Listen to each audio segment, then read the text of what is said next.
Hello guys, welcome to our channel. Today I am going to show you how to update WhatsApp app on iPhone. Okay, so let's get started. Then first of all click on App Store. Then tap on search bar. Then click on WhatsApp. Search on WhatsApp app. Then click, then tap on this app, then click on update. Just click, then app is loading.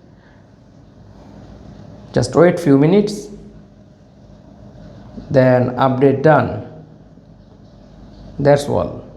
Thanks for watching. Please like, comments and subscribe. Thank you.